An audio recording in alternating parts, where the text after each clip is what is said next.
Okay, showing screen, nice.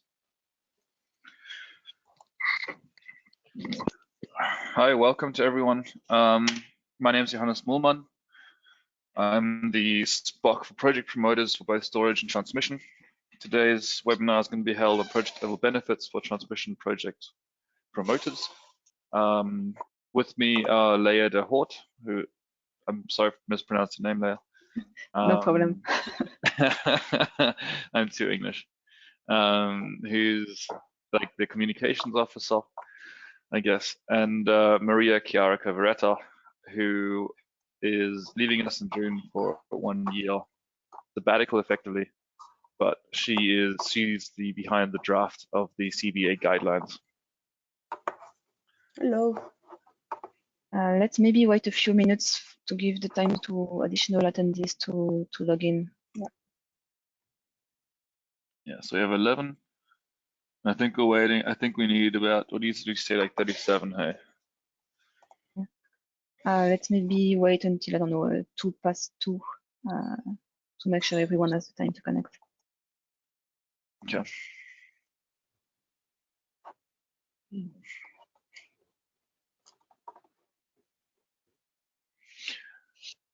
In the meantime, maybe what we can do is just have like a show of hands, I guess, of who's a project promoter for a current TYNDP 2020 project, and who is joining us for information for the next TYNDP,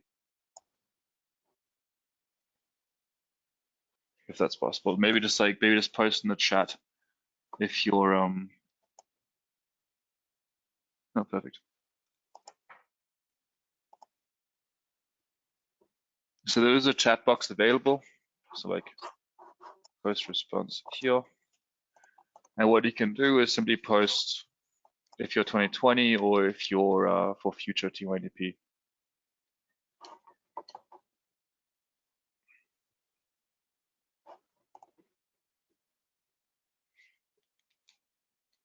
Just so I can get some basic statistics, some basic stats in the webinar while we wait.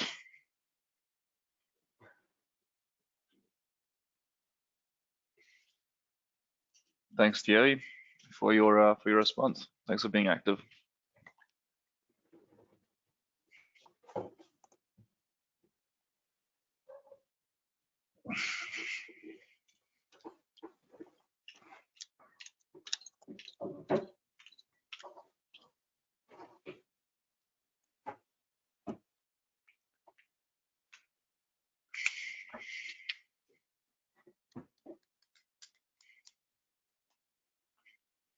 Do you think 1 minute is enough to have a coffee? I see 20 attendees connected. Maybe we can, okay, I give you 1 minute to get your coffee and we'll start. I can start boiling water in the background like this. Like I can rush over once as well. It's all good. It's all good. Okay, so seeing as we're both mostly there, let's begin anyway. So for those of us who's just joined us, welcome to the webinar about project level benefits for transmission projects. My name is Johannes Mullmann. Together with me are Leah de Hoort, and Maria Chiara Cavaretta. Hello. Hello. Yeah, if you want to introduce yourself, guys, just go ahead. No? Okay. No, hello, Maria Chiara Cavaretta. I am part of the TYNDP team, and I specifically support the draft of the CBA guideline. And I'm here today. I will provide details about the rationale behind the project level indicator guideline that you should have received now at least 1 week or 2 weeks ago. And I'm Leah de Hoort, so I'm also in the TYNDP team, and I'm in charge of the communication both with promoters and also with the external stakeholders, so also on communicating the TYNDP results and messages. Thank you. All right. So, as you can see before you right now, we have the table of contents. These are the items we'll be tackling in today's webinar. Obviously, everything right now is being recorded, so if you joined late, don't worry, you haven't missed much. We're starting first with the process update / development timeline, which Leah will be taking us through. We'll be going through the resources available to you. This includes the draft CBA guideline, which is already available and has been available on the TYNDP website since, I believe, November last year. The PLI implementation guideline, which we sent out 2 weeks ago, that's what Maria was referring to, and the practical guide and project sheets, which is also available on the ENTSO-E website. And I believe we sent out either last week or 2 weeks ago, I forget. But all three of the items you see there, the resources, they're all available on the ENTSO-E website. They will also be available in links on the respective slides that we have prepared for this webinar that we'll send out after this whole webinar is done. After which we'll have a quick timeline overview of the actual PLI submission process. Maria will then be going through the PLIs for transmission. So just a quick overview of what the PLIs that you can submit for transmission projects are, followed by the general submission requirements, which are the criteria that every single project level benefit that you submit to us must meet. And then obviously the specific PLI criteria, because not every single PLI is the same. Then Leah will take us through a practical demonstration of how you actually go about submitting your project level benefits. The project sheets have changed quite a bit since you started last year, or if you're hoping to submit your project in the second submission window, and you haven't seen a project sheet before, then don't worry, you're going to get a first-hand look at the brand new layout. And at the end, we'll have a dedicated Q&A session in which you're free to ask any question you have that comes to mind.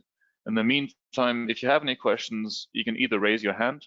There's a dedicated icon for that, which I, as an organizer, I'm not quite sure if I can actually see it, but you should have available to you. Alternatively, in the questions chat, you can simply post your question, and then we'll see it. We'll either answer you in text, or we can answer it directly as we go. If that's all clear, then we'll continue. Leah? Yes, thank you, Hannes. So Welcome. this is just a quick update on the next key dates in the TYNDP 2020 process. So we are now starting the collection of project level indicators, and the window for that will extend until the end of August, because obviously you need time for computation and for submission. In July, we will release the needs package. So that's the identification of system needs. So this is a series of reports, including the regional investment plans. And the publication of this needs package will start the opening of the submission window for future projects. So only projects commissioning after 2035, until the end of August. Then later in the year, the time for publication of the draft TYNDP package for consultation is planned now at the end of October. That's the target date for a consultation that would last for about 6 weeks. We'll go more in detail a bit later in this webinar on the detailed process regarding the PLIs specifically, so I will not detail it here. So this is just really for your information and to set the scene, let's say. Johannes, I think you can move to the next topic.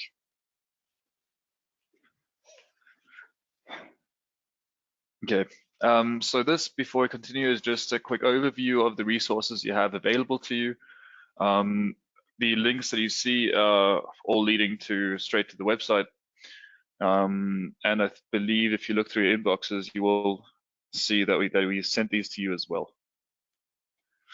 Maria, I'm just going to take this over because we agreed to skip this basically. So this is a slide that we showed in the February webinar for those of you that were there. We're not going to go through this now because it's too much text for now, and it's not exactly directly relevant to what we're covering today. But it's for your information, and you can look through it once in the webinar slides once we send it to you. Yeah, this slide is maybe the purpose is just to highlight you that the CBA guideline should be your reference for the computation of project level indicators. So there, the methodology for the project level indicator that we will list also today for transmission projects is described. And this is the reference that you should refer to when you decide to compute and then submit project level indicators. And then I think this content was already shared in the previous webinar we had on February, I guess. So we can move on. Yes. Okay. This here is the project level benefits implementation guideline. It's I'm not sure if we want to go through this now, like the full, like a full walkthrough of the actual document. But this document will contain everything that you need to know about the general submission criteria, the specific submission criteria, as well as the basic administrative criteria that you need to fill out when you're actually supplying us with your project level benefits. Leah, if you want to add something, or if you have something to add. Just to say that it also highlights the process. The process is that after you submit the PLIs by end of August, and so we will review these PLIs and they will need to be validated. So what you submit by August will be included in the project sheets in the draft TYNDP package that is published in October. But it doesn't mean that what is submitted has been validated, because in the final, the package as submitted to Acer later in, I think in Q1 2021, if in our review we find that some project level indicators do not meet the rules that are set in this document, we will have to delete them and we will remove them from the project sheet. So I think it's also clarified on the next slide. No. This is more in detail. I think this is a more detailed overview of the timeline for the PLI process. Yeah, that's what I mean. So as you see, there is a submission window. There is a window for ENTSO-E to review and verify submissions. And at the end of this window that goes more or less from September to the end of 2020, we will only keep in the project sheets the PLIs that have been validated, meaning that they respect the rules explained in the guideline. Okay. So this is all on the process. Yeah, I think we can move on to the content of the PLIs. Okay. Maria, I believe this is your part. Yes. So the project level benefit indicator, yes, I would like to stress the fact that in the guideline refers to the CBA3. And indeed, the project level implementation guideline specify that what kind of information is requested to promoters, and this information is a requirement to get first the review, first to submit the project level indicators, and then also for us to review everything and to verify that everything is compliant. So the compliance is with the third CBA guideline, and in particular for transmission projects, this additional indicator that for the time being ENTSO-E is not set for to compute at the pan-European level as any other indicator in the CBA are listed here. So the first one is related to security of supply, and it pertains system flexibility. And you have the description of the methodology in the CBA3. The same is for avoidance of the renewal and replacement costs of infrastructure. Here, more than a methodology, there is an explanation of what it is, this indicator. And Then you have reduction of necessary reserve for redispatched power plants. And then an extra indicator on frequency stability that focus on frequency quality targets. We will see that you have also another input that is requested from you, which is not a new indicator per se, but it's a qualitative indicator that is based on the input of promoters, but I will show you later. And then we have the Black Star services, which is a sub-indicator of the security of supply stability indicator, and as a specific application for synchronization with continental Europe. In this slide, you have the reference to the CBA3 guideline. So I urge you to read it carefully, because there you have all the principles to follow to compute the indicator according to the guideline. Another remark is that although the CBA3 allow for redispatch computation for TYNDP2020, it's possible only to compute redispatch computation for other CBA indicators. So I don't mean about B10, only for internal projects.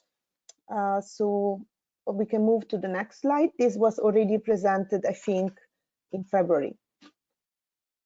Yeah, so now I think what Johannes showed you was the index of the guideline, and practically here we want to facilitate the understanding of this guideline with this webinar, among other things. And here we want to stress what are the basic rules for the submission of the project level indicator.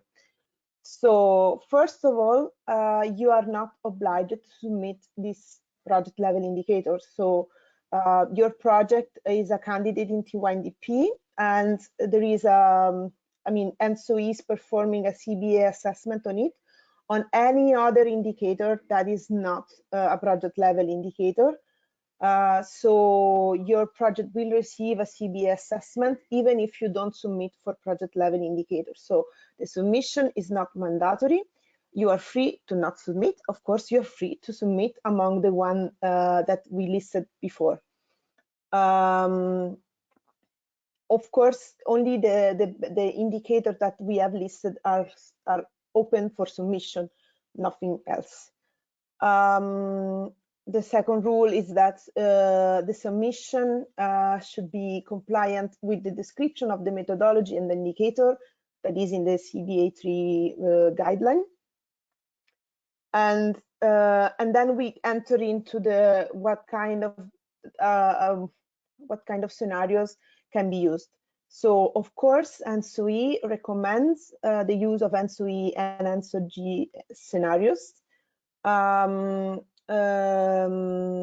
We have to say that a national trend has a sense to be considered, because it's the one for which ENTSO-E is providing the full CBA assessment with also losses computation, for example. But the promoters can submit project level indicator based on every ENTSO-E and ENTSO-G scenario, so including the top-down scenario, which are global ambition and distributed generation.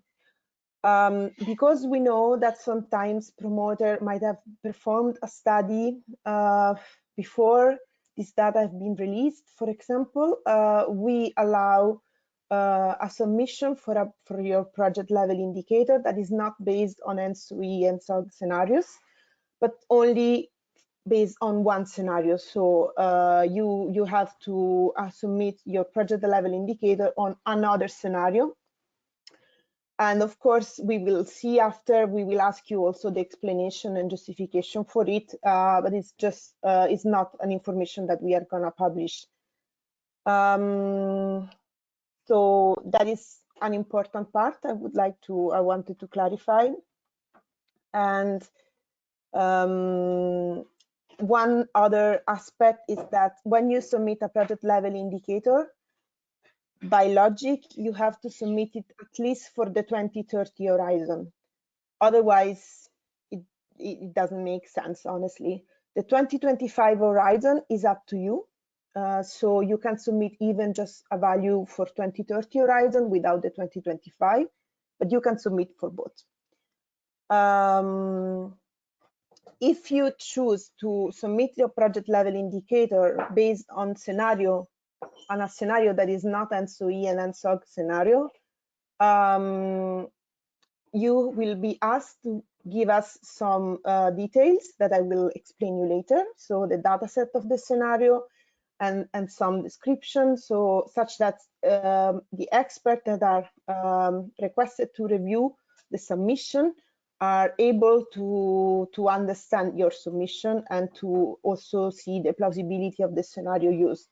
So, of course, this type of data will not be published, of course. So, another important thing, especially that is worth to know for promoters that were promoted in 2018, is that this time we don't accept qualitative submissions. So, in the 2018, there was a missing benefit process, and it was possible also to submit indicator just writing something and justifying it. This is not possible anymore. So whatever you submit has to be substantiated by a quantitative or monetized value, and has to be also supported by a specific study done to justify the value. So yes, it's important that you demonstrate the value submitted, and to demonstrate it, you need to upload, you will see, a study that is specifically done for your project and for that indicator. We won't accept general studies on the technology, general studies on the future of the energy system. This will not be accepted. Of course, another important aspect, there will be fields that we have to publish. So in the guideline, it's specifically displayed what we intend to display in the project sheet. So you will know that certain type of input that we need for the review will not be publicly displayed, but some other, like the value you submit, for example, will be. So be careful to submit only things that you are ready to have it published in our project sheets. Sometimes there might be some public disclosure issues with the consultant if you are one. So make sure that this is clarified. Of course, because the TYNDP feeds also other processes. For the purpose of the other processes, we might need to share what you have provided to us with EC or Acer in case they need it for their task. But this will, of course, remain not in a publishing kind of environment. As Lea said, the fact that you are submitting the project level indicator does not guarantee that your submission is considered valid. This because ENTSO-E will be in charge of reviewing your submission during the public consultation period. But this will be clarified further, I understand, also from Lea. So I think we can move ahead.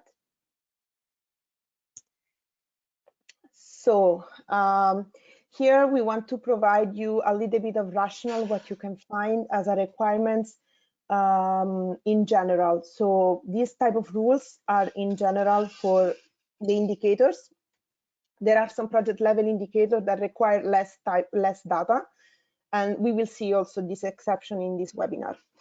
The first things we want the promoter to state that the submission is compliant with the CBA, but this is because most of the review will be focused on seeing that you comply with the methodology drafted in the CBA 3.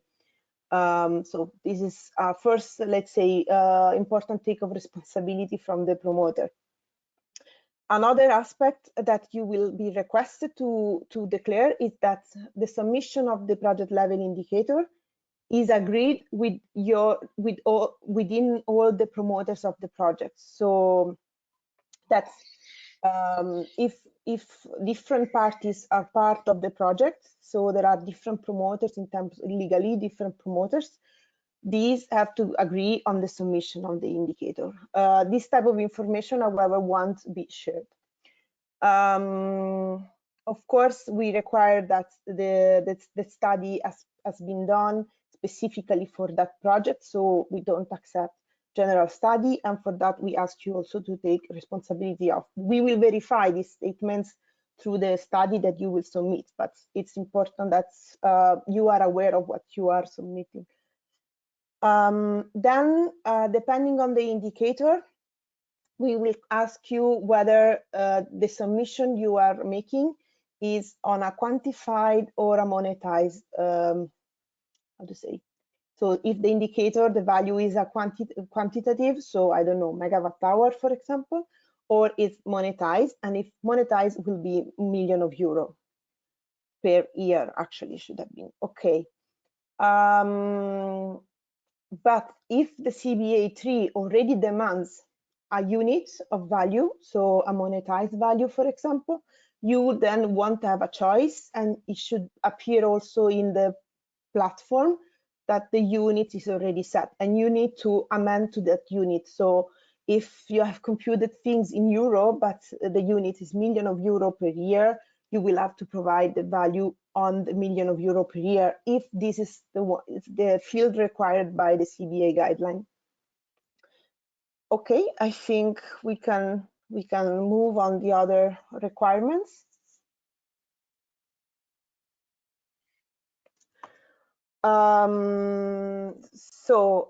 As I said, you will be requested to give us the submitted value depending on the different scenarios. Of course, if you have ENTSO-E scenarios, now Lea will show you how the platform is designed, but you will have to give us values depending on the different 2030 horizon of the ENTSO-E scenario. And the same is for NT2025, which is the only ENTSO-E scenario for which we have the 2025 horizon. The 2025 horizon is optional. The 2030, how to say, it's a compulsory horizon. What type of scenario for 2030 you decide to choose among the ENTSO-E is up to you. If you can choose one, you can choose them all.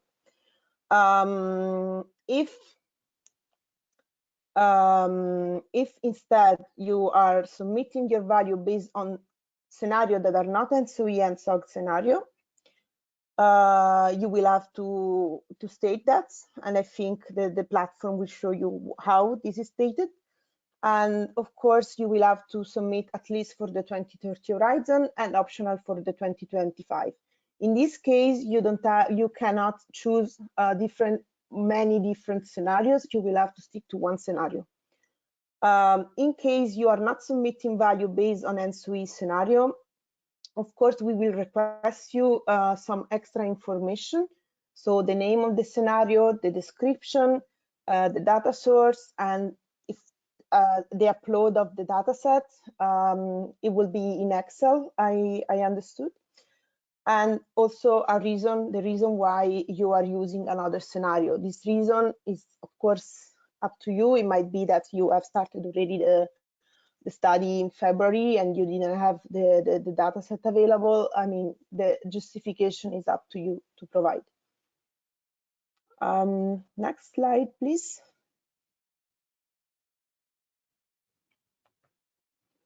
Yes, so it might be that for certain indicators, there might be the need from your side on the way you decide to implement the methodology of the CBA.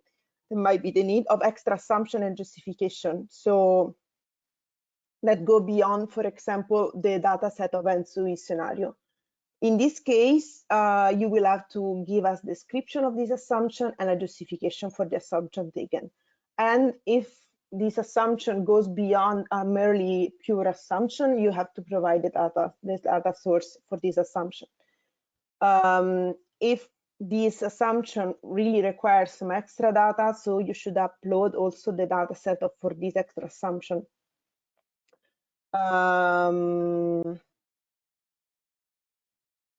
Yeah, if and that is the thing. So then you need to upload the study. The study should be, please, in English. Otherwise, the review cannot be performed. So we will not consider valid a submission of studies in another language that is not English.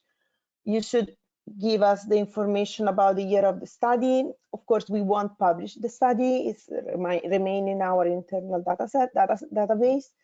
And it's good to know, we need to know what is the entity who performed the study.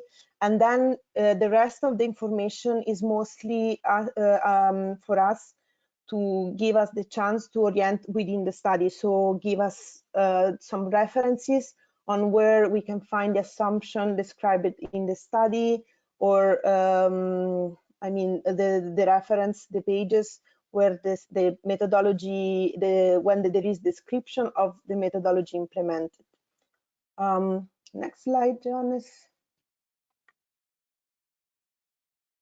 Okay, and again, also here indicate where the results that you have submitted are also written and reported in the study, such that we can first verify the first thing that should match is that the result of the study matches with what you have submitted. Then also we need a clear statement from your side on the fact that these figures, so the value submitted, relate to the country that are within ENTSO-E perimeter only, and because we cannot perform a distinction that goes beyond the ENTSO-E perimeter. And then there are two optional fields. One is about a short explanation on the methodology implemented, and another optional information is that in case you know that an external body beyond who has performed the study for you, so another institution, if these are reviewed and approved the study, it would be a nice piece of information for us. I think so. These are the requirements of the information beyond the optional ones. I guess, I don't know if we want to already, if someone has already some question to raise, or eventually we can move ahead.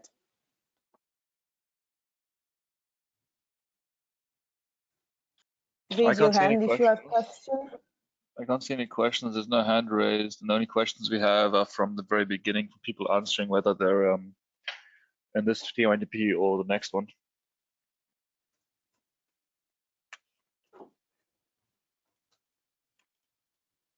Okay, so if there are no more questions, okay. Maria, Anyway, this information, yes, is reported anyway in the guideline, or the project level indicator guideline, implementation guideline. So we can, yes, we can move ahead.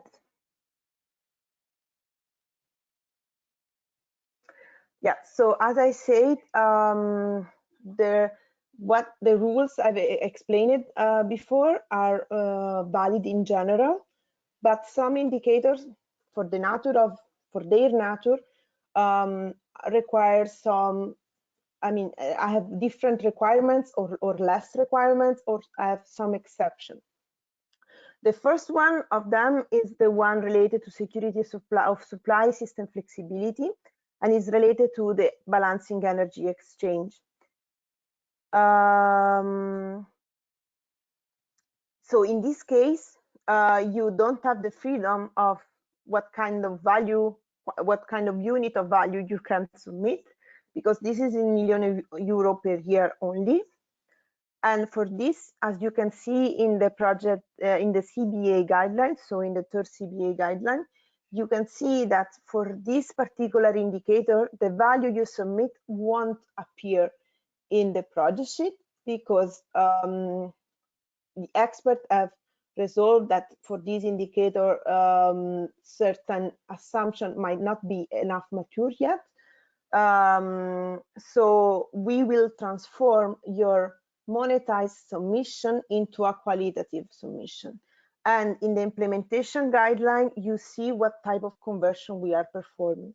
So if, yes, if I think, Johannes, if you can come back to the slide. This one? The slide, no, the slide I was speaking about now, yeah. So there are some ranges in terms of million of euro per year actually.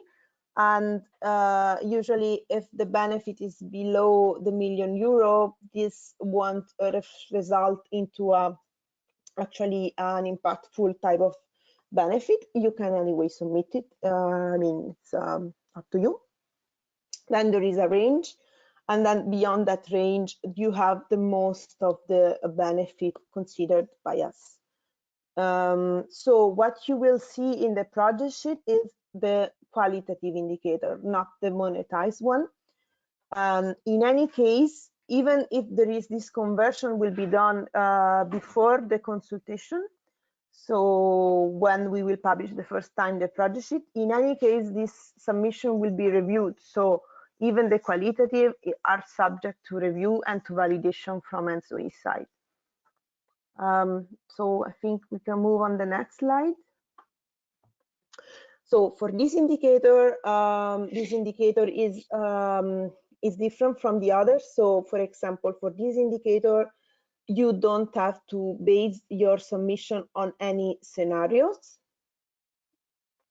And this indicator is not requested on €1,000,000 per year. But for the nature of this indicator, you have up to 3 years of €1,000,000 that are saved thanks to your project. And you should tell us the amount of €1,000,000 and in which year these are saved thanks to the project. Yes, so in this case, you won't be requested, for example, if you don't base your indicator is not based on ENTSO-E scenario, you will have maybe, you don't have to provide us information on scenarios because of the nature of this indicator. Next one. Move ahead. Yeah. So for reduction of necessary reserve for a dispatch power plant, in this case, what you can expect is that we don't only ask you for one value for only one value and the unit of measure, but for two. So you can provide both the quantitative and the monetized value. You have to, is not you can, you must provide. So this is the only exception. The rest is the same. You need to, tell us if it's based on scenarios of ENTSO-E, another scenario, and so on. Or if you have extra assumption that you make for the indicator, you need to tell us. And then the next one. Yes, so this one actually is treated as is actually an indicator that comes from the second CBA guideline. It's a little bit hard to define because it's based on your input, but doesn't request any study, honestly. The only information that you need to provide is that you tell us which element, so which type of technology and element is made of your investment. So you know that you have project that can be cluster of investments, and you need to tell us whether this is an AC line, maybe the project is a combination of AC line, HVDC line, this is up to the project. You need to tell us this, and this will be translated into a qualitative indicator which represents transient voltage and frequency stability. You already know what type of conversion will be done. This is already clarified in the CBA 3, but also in the project level indicator implementation guidelines. So it should be very clear. And this is an input we expect from you. In this case, because it's an unusual indicator, we urge you to provide this information. I guess this layer is also used as extra request of information for project sheet. Yes, it is. So in the platform, it's not included in the part on project level benefits. It's separate. Yeah. I will show it later. Yeah, I think it's maybe by error into the group. But yes, it's something that you need to provide. And in this case, there is no study. You just have to describe the element that make the cluster of your project. Okay. Yes, so if you see that for stability, not so much has changed for voltage and transient. For transmission project, there is also an extra project level indicator that is on the frequency quality target, but focus on the energy aspect, and this indicator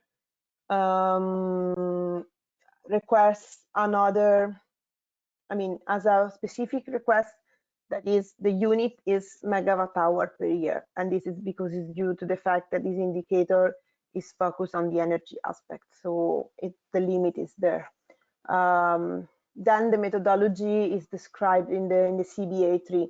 So in the project level indicator guideline, implementation guideline, you just know that you need to stick to a specific unit, but then the description of the methodology in the is in the CBA3. I want to stress that because it's the CBA3 that dictates actually how you should compute every indicator.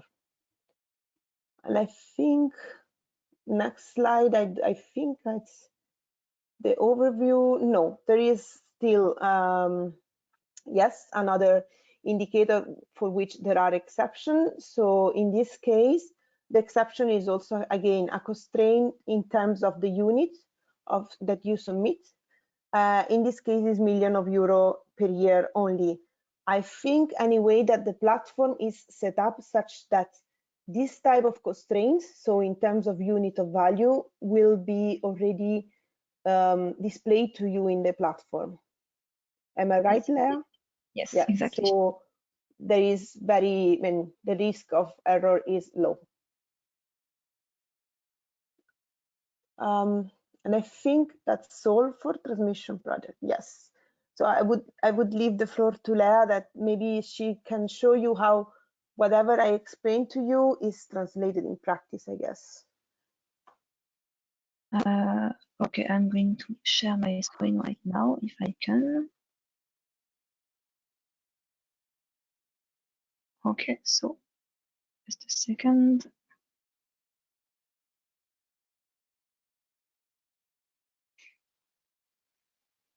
Okay, so normally you should be seeing the project platform right now. So if I go to the part for transmission projects, and I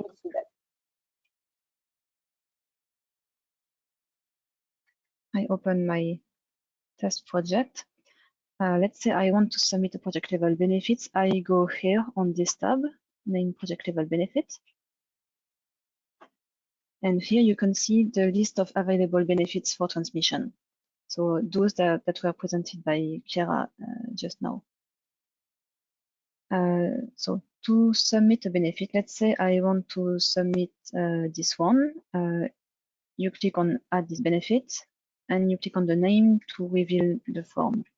So here you can see every field that you have to fill in. So the ones highlighted in red are mandatory. You can see here you have to select the scenario. So you can select between the ENTSO-E and ENTSO-E scenarios or other scenario. And once you have done that, you can choose to enter a value for national trends 2030 or 2025 or DE or DA. And here for this indicator, the value is compulsory €1,000,000 per year, so you have no choice. Here, this is the part about if there is any assumption. So this part is optional. You just only complete it if you have made additional assumptions to compute the indicator. And finally, all the information required about the study. So these first two fields will be public in the project sheets, and all the rest is for ENTSO-E's team to assess your submission. No, Lea, the entity should not be published. Yeah, okay, I will check that in the rules, but I think it's supposed to be published. Okay, I will check. Okay, well, it's up to us, but I think it's not. Yeah. Okay, and once you have filled in everything, or at least all the fields marked in red, you can click on submit. So I will close this one and show you one that's already filled in, so you have an idea of what it looks like in the project sheet. So this is the project sheet of this project, and if you go on assessment, you will see here I have submitted this indicator for natural trends and only for 2030. As soon as you fill in a PLI in the form and you save, automatically it will appear here. So you can view in real time what you submitted and what it will look like. So for example, here, if you fill in the part to explain how the PLI complies with the CBA guideline, you will see here the text that you entered. If you have made additional assumptions and then you have to explain what are these assumptions, this will also appear right here above this line. Here you have another example of the same indicator submitted for DE and GA, so the principle is the same. So this is the case where the indicator is submitted for TYNDP 2020 scenarios. If you submit an indicator for other scenarios, it will appear in a separate section just here. So here I've made a test with B8. So you see it appears here, and then you'll always have this information, which appears only when I click on about the computation of this indicator. I will just go back to the submission just to show you one additional thing about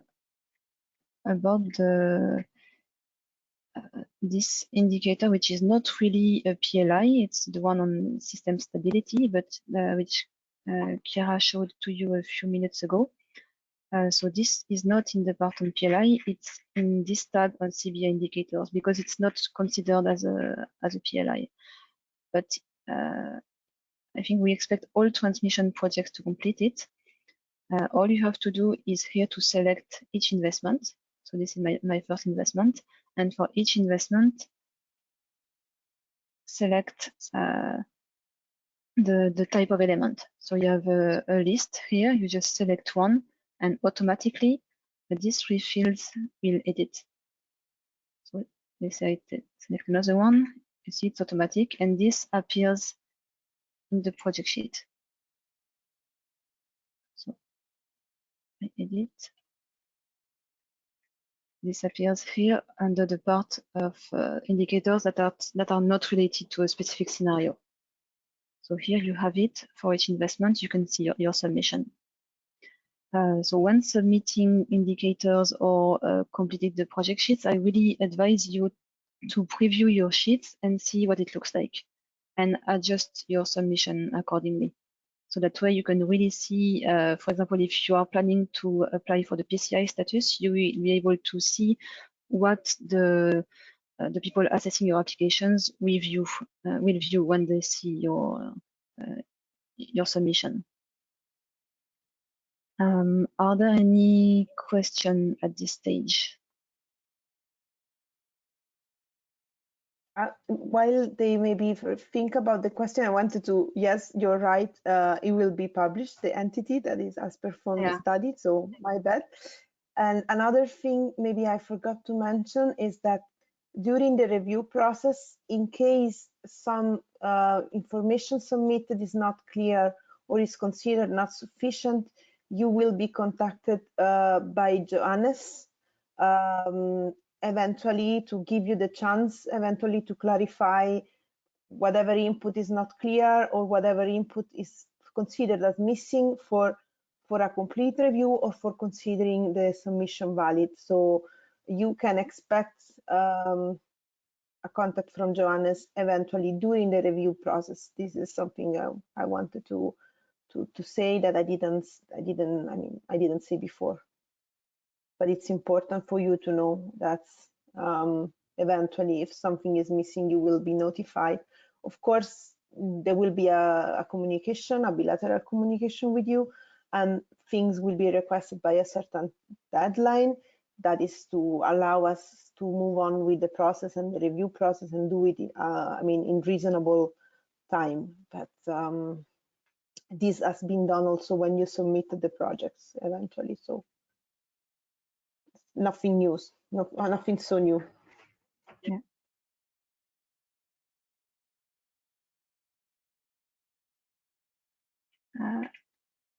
You're also Okay. free to contact me at any time in case you have questions. Like obviously after this webinar, etc. I mean, I've been in communication with the majority of you, at least that I can see. So obviously any questions that you may have of these about the submission of PLIs, about updating project information, this kind of thing, just send me an email and I'll get back to you as soon as I'm able.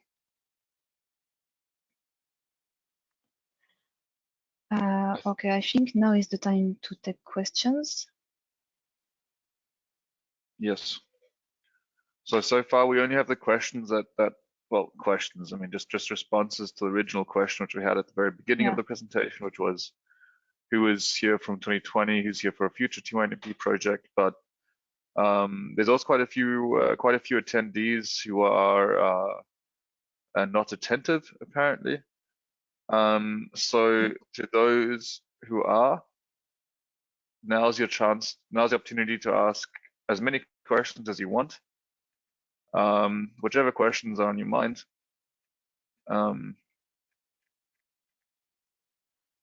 you may do so now. Just either raise your hand or alternatively write it in the question toolbox, I guess. That's what it can be called.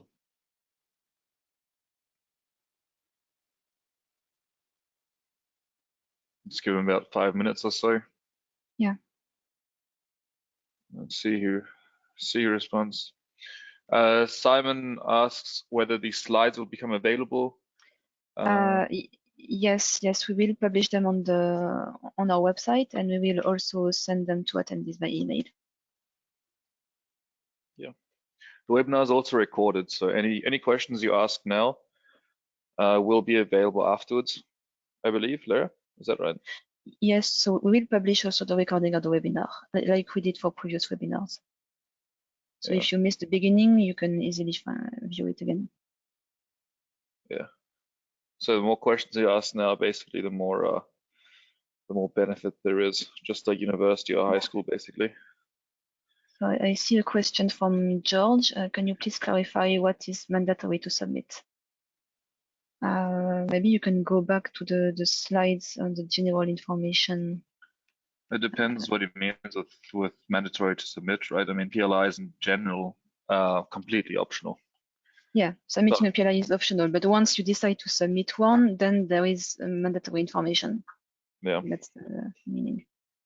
Yeah. And with that's what Chiara was talking. That's what Leah was talking about when she was demonstrating the project sheet guide. Basically, is if you choose to submit any, so we ask you to submit any scenario. So any scenarios that you submit, they don't have to be ENTSO-E scenarios. If they are, we'd recommend, it's not mandatory, but we'd recommend that you submit the national trends, simply because that's the more aligned with the central messaging of this TYNDP. What is mandatory though, when you submit any scenario, whether it's your own or an ENTSO-E scenario, is the timeline of 2030. 2025 is optional, but 2030 is mandatory. But overall, it's not mandatory to submit at all. And I guess maybe there wasn't, but I guess the general investment information that Leah shows that are not under the PLI, I don't know if we can consider mandatory, but it's really highly recommended to provide, because it's a usual information that we had also before, and I guess they are not treated as project level indicator. So this is recommended to do. And for an overview of what's mandatory, what's optional, I recommend you to take a look at the practical guide on the project sheets. because here in the information is separated depending on whether it's mandatory or optional, but recommended. Yeah, and The I document confirm that. available on our website. Yeah, I confirm that the stability indicator, transient voltage, and frequency in general term qualitative indicator are not project level indicators. So I mean, they were presented by me, but they fall into just extra information for project sheets. So you can consider them mandatory, but they are not project level indicator. That is, I'm sorry if this might have confused you. But the question there is then if they're compulsory then for transmission projects to submit, right? So if that's the case, if we're not sure on that now, what we can do is we can take note of it and then send a clarification on that point after this webinar as well. Yes. Whatever is in the project level indicator guideline, so the indicator listed in the project level indicator implementation guideline, these are not mandatory. That is for sure. So the list of project level indicators in the implementation guideline is not mandatory. That is. Okay. And maybe we can move to the next question. Yeah. So how extensive should the study to back up a submitted PLI be in TYNDP? That's a good question. Leila or Maria, do you have any insight in that question? So I think it's important to demonstrate that you have you complied with the CBA guideline. So you can expect to have a description of the scenarios that you have used, and if from the implementation guideline, from the CBA guideline, you see that there are some needs of implementing things, so that if there is a discretion for implementing the methodology, you have to describe us what kind of choices you have made, and then you need to provide the results. So it's a study report that you can expect to provide. It shouldn't be 200 pages. It should be something that it's easy to read, but still transparent and clear on how you have applied the methodology of the CBA3. And should be also clear what type of assumption you have used and what are the results. So the most important thing is that the information needed to validate your input are there. There is no need of a study that goes really beyond a number of pages. It's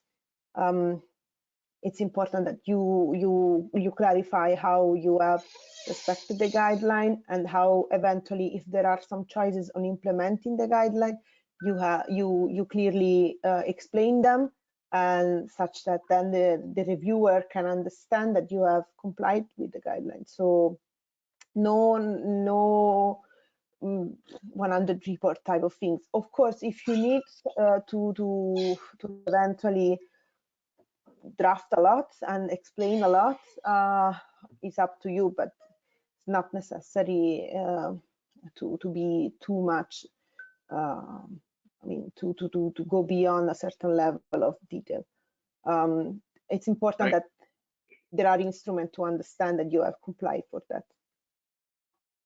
Maria, correct me if I'm wrong, but I think that the point of this is to demonstrate that the scenarios that they have chosen, if they're not ENTSO-E scenarios, at least is sorry, that the studies that they've performed exactly comply with the key methodologies outlined in the CBA guidelines, right? Yes. So then, of course, it's important to give us detail about the scenario used. If our ENTSO-E scenario, no need to, to provide us detail about ENTSO-E scenario because we know them well. But if there are others, in that case, also in the report, you should maybe provide some extra information. But you are requested anyway to give us some information, even in the project platform. So yes, it's let's say if you base your study on ENTSO-E scenario, you just move on with extra assumption to be described in the report, and to how you implemented the methodology and the results. if instead you are based yourself on other than ENTSO-E scenarios, of course, in the report, it can be expected that you also describe the scenarios, but this will be requested to you anyway in the platform. So I mean, you cannot escape that, let's say. Although here, I think it might be, seeing as we have them anyway, I think it might be just interesting to point out what we're expecting from them in terms of the description of if they end up using their own scenarios, what it is that they need to explain about those scenarios in order to have them verified, right, or verifiable. And I think from memory, I believe those scenarios, if they use their own scenarios, then they need to demonstrate and explain to us how those scenarios line up or align with the ENTSO-E scenarios that are published that we're using in TYNDP2020. I think. Correct me if I'm wrong.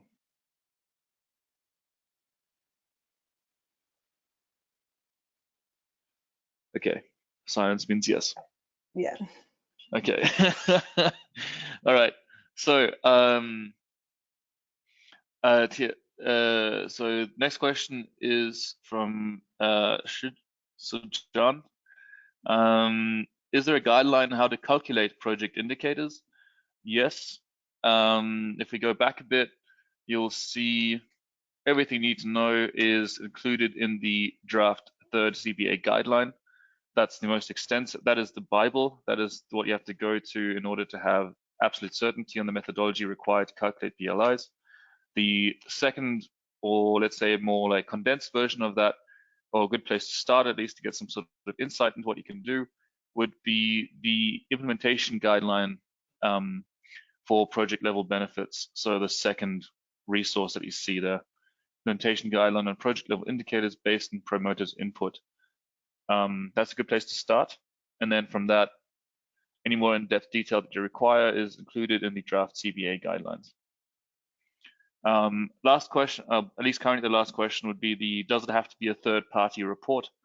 Here, just can you, I'm not really sure what you mean by that. Are you referring to a study or are you referring to an explanation if you want? I think he means the study. And Kira, I think it doesn't need to be a third party. It can be an own study. Yes, it can be own study. You need to tell. I mean, if a company ABC promoter is behind the study, you can be. It's just an information, but it honestly doesn't make any, how to say, we don't use it as information for the validation. It's just to know. So it can be done by the same promoter, or the promoter can externalize it to another company. It's totally. As long as it matches our requirements, right? Basically. As long as it matches the requirements that we lay out, right? And as long as you agreed with the other body that has performed the study for you, that you can that we can publish the results, so that the value that you submit, this has to be, you have to take care that if someone else performed the study for you, you agree to have this value published in the project sheet, the value, not the study, of course. Okay. In which case I think that answers the actual question. Nice. Next question is, please also recap the immediate next steps in slide 4. I'm trying to remember which one's slide 4. So wait, so I'm guessing it is this one that he's referring to, the development timeline, or alternatively the PLI timeline over here.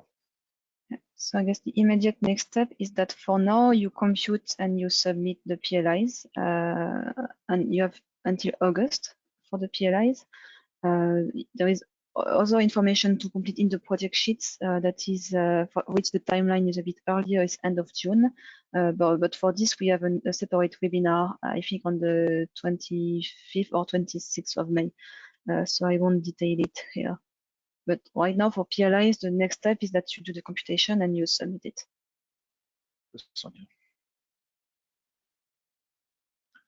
Okay. Does that answer your question, Simon?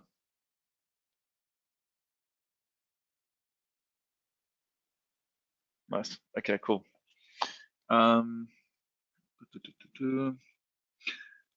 Does the platform to enter data does the platform to enter data, is it already available? So Belen, yes, the platform is already available. It's simply the project project platform that you already submitted that already includes all the project information from the this is the Azure project platform. That's what it is. It's the same as you use to submit your project. Yes. And Exactly. if you meet any difficulty to access the platform, or you cannot find your way on the platform, please contact us. We'll help you. Yeah, preferably by email. Fax is kind of outdated. If there is no agreement about a certain project level benefit between ENTSO-E and a promoter, who will finally decide to accept or reject it?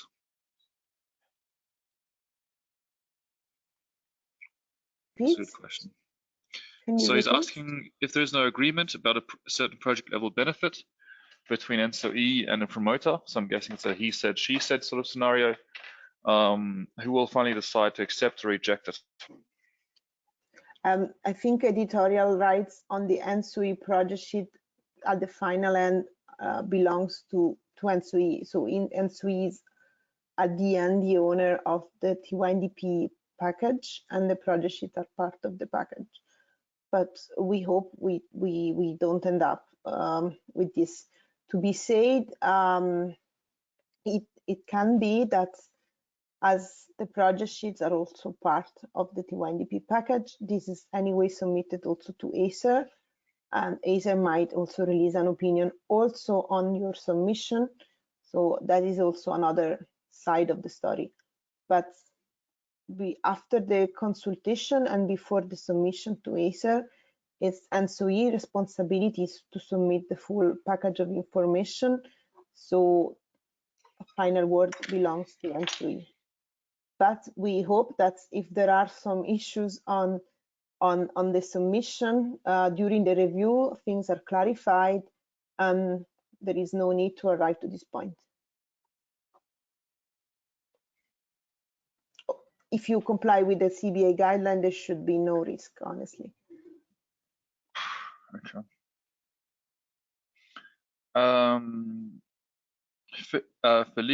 Philippa asks whether the platform will migrate to a new SharePoint with exactly the same design.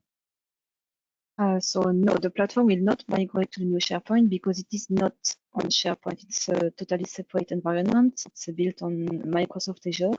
So the current internal IT changes within ENTSO-E do not have any impact on the platform.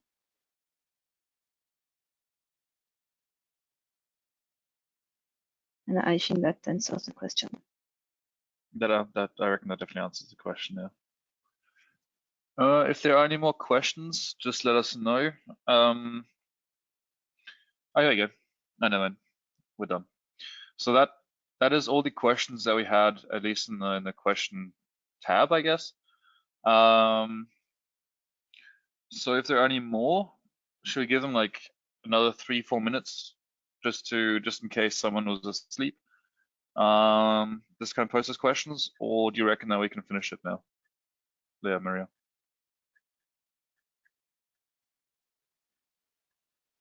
Okay. So maybe wait just 1 minute in case there is an additional question, and then I think we can wrap up. Okay, cool. And maybe Johannes, is worth to send when we will send the slides, so the presentation, you can remind the time window for the submission of project level indicator, and also clarify the link to the platform, so everybody has really these 3 pieces of information available and it's clear. You can also stress the fact that project level indicator, as in the project level indicator implementation guideline, is a submission that is not mandatory. So that's something we can do.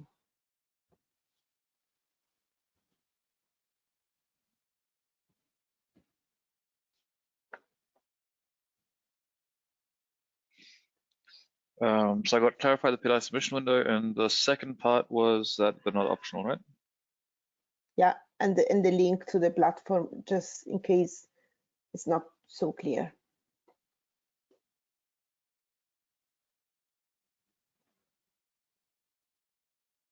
Okay, cool. Okay, so it's 15, so it's 9 past 3.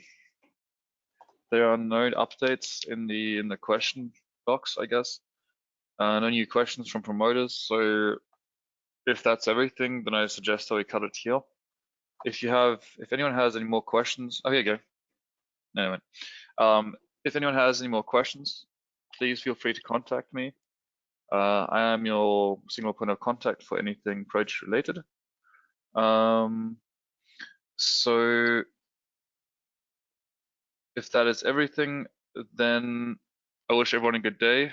Stay safe, and we'll update you with the slide with the link to the webinar recording,